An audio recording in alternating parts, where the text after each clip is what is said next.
शहीद स्मारक पर अभी मैं एक बार फिर से खड़ा हूँ।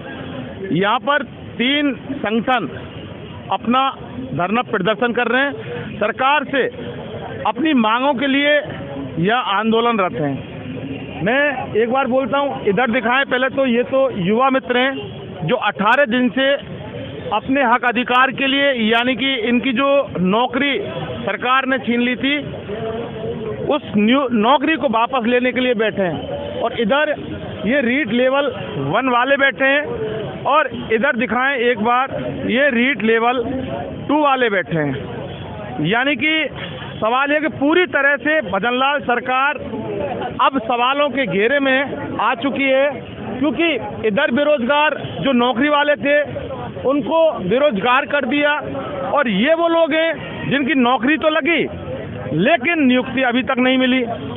इधर 21,000 में से 15,000 को नियुक्ति देने के बाद 6,000 लटक गए, और उधर 5,000 का जो नियुक्ति है वो पेंडिंग पड़ी है। कोर्ट इधर खेला जा रहा है, और इनका ये भी कहना है कि हमें बेवजह सरकार सिस्टम के द्वारा परेशान किया जा रहा है। हम इन टीचरों से, शिक्षकों से, ये जो देश का जो भविष्य बनाते हैं, लेकिन सवाल ये है कि अब ये कैसे भविष्य बनाएंगे कि इनको तो नौकरी नियुक्ति सरकार ने दी नहीं है। और दूसरी बात ये है कि नौकरी इनकी लग गई और 15,000 को नियुक्ति दे दी और 6,000 को नियुक्ति अभी तक नहीं दी।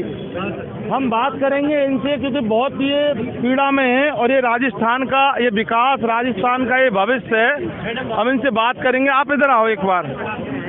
ये देखिए, ये शिक्षक, आपका क्या नाम है, कहाँ से आए हो आप? सर, मेरा नाम पंकज है, नागौर से आया हूँ। अध्यापक लेवल 1 पे 30 नवंबर 2023 से यथास्थिति है।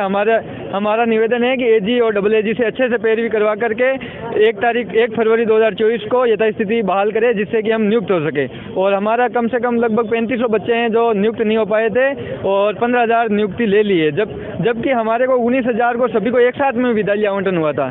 और पूछिए सर कोई। लेकिन अब यथास्थिति जब बहाल नहीं हो रही, तो अब ऐसे में आपके पास क्या रास्ता, करोगे क्या आप, ये बताओ? सर, रास्ता ये भी है कि अगर एजी से राय ले ले तो ये भी हो सकता है कि हमें मतलब इस याचिका के अधीन भी हमें नियुक्ति मिल सकती है। लेकिन ये लोग क्या है, मतलब राय ले नहीं रहे हैं। लेकिन आपके जो शिक्षक हैं वो तो ये कह रहे हैं कि हमारे ऊपर लागू ही नहीं होता। हाँ, ये भी है हकीकत, क्योंकि हम सिलेक्टेड कैंडिडेट है। सिलेक्टेड कैंडिडेट टोटल 19,000 है, और जो कि बोर्ड ने अभी तक नहीं, 21,000 की भर्ती थी और 19,000 सिलेक्टेड कैंडिडेट है। और उनमें से क्या होता है कि जिसके पास में बोर्ड अभ्यर्थना भेज चुका होता है उन पे लागू नहीं होती है। जैसे लेवल 2 में अभी लागू नहीं हो रही है, लेवल 2 पे भी अभी स्टे ही है, लेकिन लेवल 2 पे अभी मतलब जिनकी अभ्यर्थना भेजी गई है उनको अभी नियुक्ति जारी है उनकी। यानी कि चयन बोर्ड बहुत बड़ा खेल आप लोगों के साथ खेल रहा है। हाँ, चयन बोर्ड इस प्रकार से खेल रहा है, क्योंकि जब 22 क्वेश्चनों का रिप्लाई दे दिया गया था, तब चयन बोर्ड के वकील को ये अच्छे से पैरवी करके बोल देना चाहिए था कि हमने रिप्लाई दे दिया है। जबकि चयन बोर्ड के वकील साहब है वो अपनी मतलब मजाक के लहजे में अपना कार्य पूरा कर रहे हैं, और वो तारीख खेल रहे हैं। ये देखिए, ये मामला है। अच्छा, ये बताओ कि अब आपके पास क्या रास्ता है, क्या इलाज अब करोगे क्या आप? चलो आप बताओ, पीछे क्यों हट रहे हो? हाँ सर, बोलो। शिक्षक अभी ये धरना हो गया सर। खत्म हो गया क्या? नहीं, मतलब वापिस चल रहा है। हाँ। कब तक चलेगा ये धरना? अभी तो कुछ डिसाइड नहीं है, अनिश्चितकालीन है। अनिश्चितकालीन यानी कि जिसका कोई समय नहीं है। इधर आओ आप, हम इनसे बात करेंगे। आपका क्या नाम है? आपका? जी, मेरा नाम गौरव जैन है, मैं डूंगरपुर जिले से आया हूँ। और धरना तब चलता रहेगा अनिश्चितकालीन, क्योंकि जो हमने बैनर लगा रखे वो इसीलिए लगा रखे, और हमारा काम अभी तक हुआ नहीं है। ये बताओ, ये कर्मचारी चयन बोर्ड आपके साथ क्यों ऐसा खेल खेल रहा है कि जिससे आपका भविष्य दांव पर लग गया? नहीं, देखिए, खेल की बात तो मैं नहीं कर सकता, लेकिन हाँ, आलोक जी जो है अध्यक्ष साहब, वो पूरी कोशिश कर रहे हैं, और बिल्कुल मुझे भरोसा है आलोक जी कर देंगे ये बात, क्योंकि उनके अधीन जो वकील है डबल एजी और एजी जो है उनके अधीन बात करके वो काम करवा देंगे। एक तरीके जो जो हमारी पैरवी होने वाली है उसके लिए उन्होंने पूरी व्यवस्था कर रखी है और वो बिल्कुल तैयार है। चलो मिल जाएगी नियुक्ति फिर।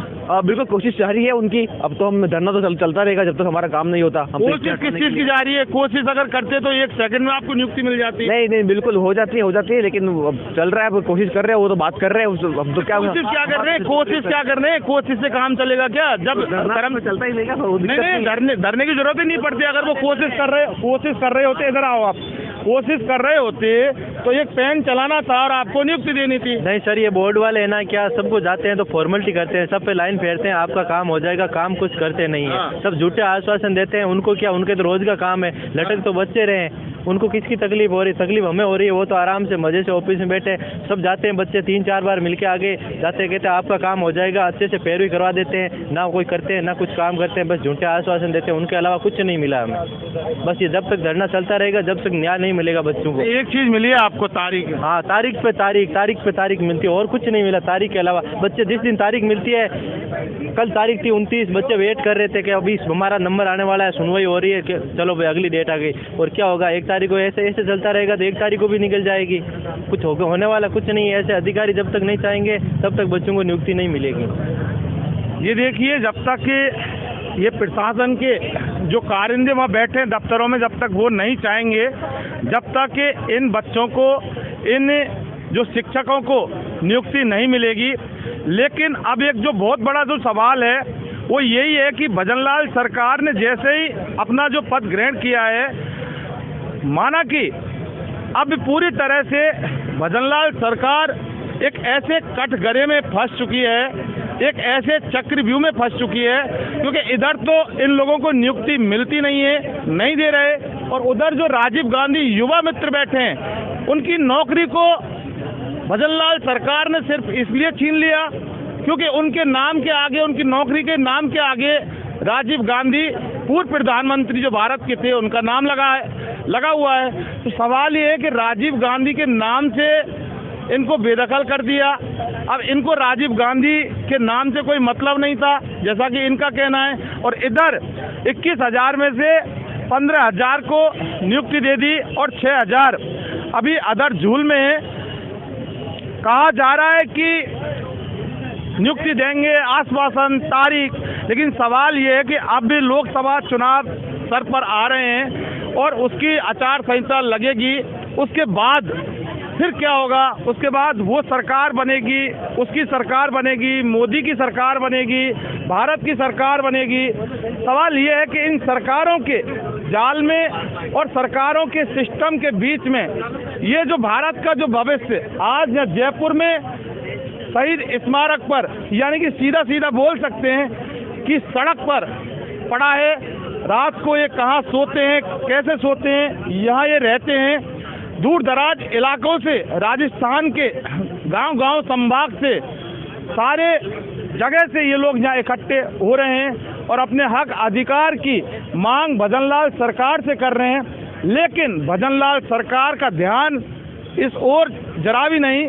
और सवाल ये भी है कि वो नेता जो भारतीय जनता पार्टी के, जो कांग्रेस सरकार में बेरोजगारों की बात करते थे, युवाओं की बात करते थे, पेपर लीक की बात करते थे, और माना कि जाना जा रहा था कि बेरोजगारों के मसीहा वो लोग जो उस समय भारतीय जनता पार्टी के थे और कांग्रेस की सरकार थी, लेकिन आज वो मसीहा जब सत्ता में बैठ गए तो इधर देख तक नहीं रहे।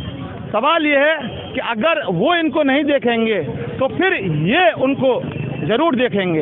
इन्वेस्टिगेशन मीडिया के लिए शहीद स्मारक से पवन कुमार के साथ मैं जितेंद्र शर्मा।